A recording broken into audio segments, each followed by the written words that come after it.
أنا اسمي هدى وعندي دلوقتي 48 سنة. جوزي مات من حوالي سنتين ومليش في الدنيا غير ابني الوحيد يوسف عنده 23 سنة. يوسف كان لسه مخلص هندسة وحلمه إنه يسافر بره علشان يعمل مستقبل. أنا كنت مربياه على إنه يبقى حر في تصرفاته، بس الموضوع السفر ده كسر ظهري بجد. قلت له يا ابني مش هعرف أعيش لوحدي. قال لي يا أمي ما توقفيش في طريقي، هخلي مازن صاحبي يجيلك يطمن عليكي كل شوية. مازن ده زي ابنك بالظبط ومتربي في جيتنا.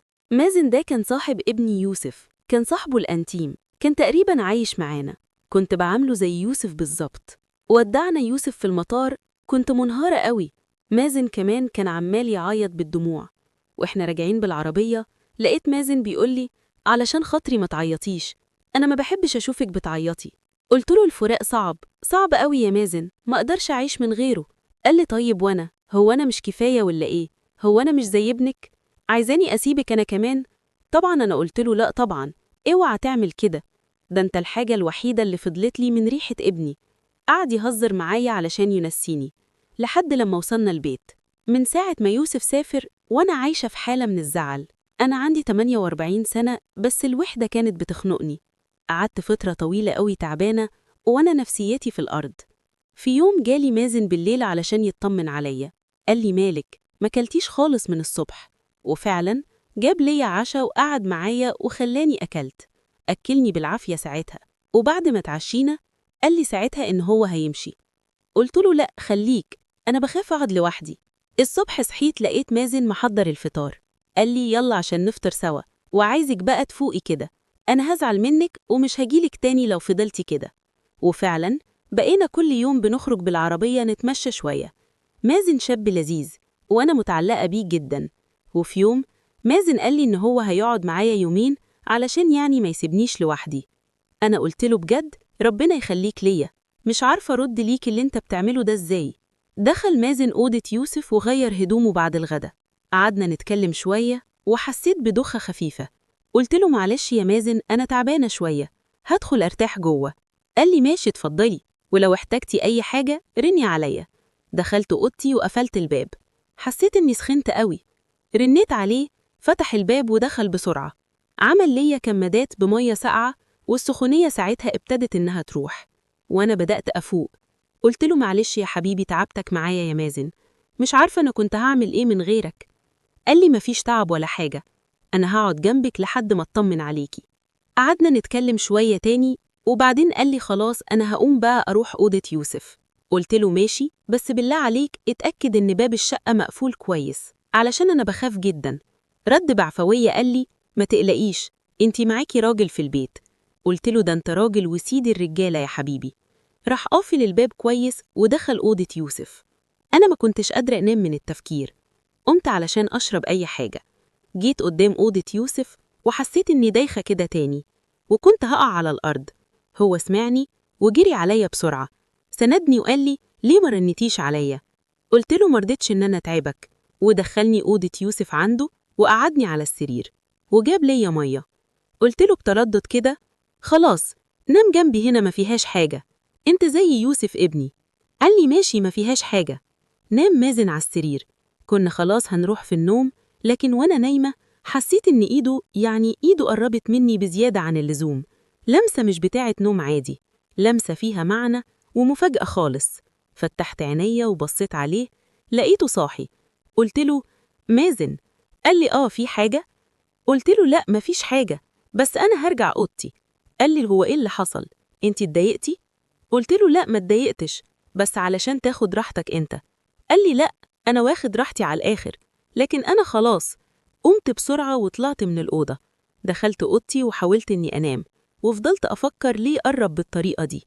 في نفس الوقت ده حسيت إن الأنثى اللي جوايا صحيت بعد ما كنت فاكراها ماتت. اللخبطة كانت بتموتني. الصبح لقيته محضر الفطار، فرحت جدا. قال لي ده أنا حلمت حلم حلو قوي النهاردة. قلت له طيب احكيلي. قال لي لا مش هينفع، عيب. أصريت عليه إن هو يحكيلي. بالليل بعد ما اتغدينا وسهرنا قلت له يلا يا مازن تعال احكيلي بقى على الحلم ده. دخلنا الأوضة، قعد جنبي وبدأ إن هو يحكيلي عن حلمه وهو بيتكسف وشكله متغير. كلامه وهو بيحكيلي عن الحلم ده خلى فيه حاجات غريبة تصحى جوايا. قلت له بعتاب قوي: يا مازن انت كبرت وبقيت راجل. قال لي كبرت، ما انت فاكراني لسه صغير. وفي اللحظة دي قرب ونظرة عينيه اتغيرت، نظرة ما كانتش بتاعت ابن لأمه، كانت نظرة بتقول إني أنا الست اللي هو محتاجها. حسيت بالأنثى اللي جوايا اتحركت بعد ما كنت فاكراها ماتت. مسك إيدي وقال لي بحنية: إحنا محتاجين لبعض يا هدى. أنا اتصدمت لأن ده كان شعوري من ناحيته. قلت له: بس بقى يا مازن، أنا مش قادرة ولا قد كلامك ده. قال لي: لما بشوفك بتعلق بيكي أكتر وبنسى إنك زي أمي. الصراحة دي كسرت قلبي قوي، هو كمان حاسس باللي أنا حاسة بيه. قلت له: أنا مش على بعضي، أنا مش عارفة أعمل إيه، محتاج لك معايا بس خايفة من كلام الناس. قال لي: محدش يقدر يتكلم، بس أنا كمان ما بقتش قادر أبعد عنك، أنا اتعودت عليكي. وبدأنا نبص لبعض وراح ماسك يدي. أنا حسيت إن جسمي نمل كله. قال لي بصوت حنين كده وبهمس: أنا هنام هنا. قلت له: بس ده ما يشيلناش إحنا الاتنين. فأصر، وبصراحة أنا كنت عايزة ده. قلت له: خلاص، على شرط نحط مخدة بينا علشان يعني تنام على راحتك. قال لي: موافق. وفعلا نام، وحطيت المخدة بيني وبينه وكنت خلاص هروح في النوم. قال لي: أنا هقع، مش عارف أنام من المخدة. قلت له: خلاص شيلها. وراح شايلها، وكنت خلاص هروح في النوم. قال لي: أنا مش عارف أنام كده. فقلت له: خلاص شوف إيه اللي مضايقك. أنا ما بقتش عارفة أنام من سخونية جسمي، كل ما أحاول أتقلب أحس بوجوده وقريب مني. بصيت على مازن لقيته صاحي، عينه في عيني. قلت له: مازن، إيه اللي بيحصل بينا ده؟ قال لي بنبرة كلها رجاء: اللي قلوبنا عايزاه يا هدى، أنا مش عارف أبعد. في اللحظة دي إيدينا اتشبكت، حسيت بكهربا مسكت في جسمي كله. كانت الليلة دي ليلة الحدود اللي اتمحت، ليلة حسيت فيها إن حياتي رجعت من تاني. بس الخوف من اللي حصل والذنب كانوا بيشدوني لورا. أنا بقيت متعلقة بيه، وحصل اللي أنا كنت خايفة منه. بس أنا ما بقيتش عارفة أستغنى عن مازن.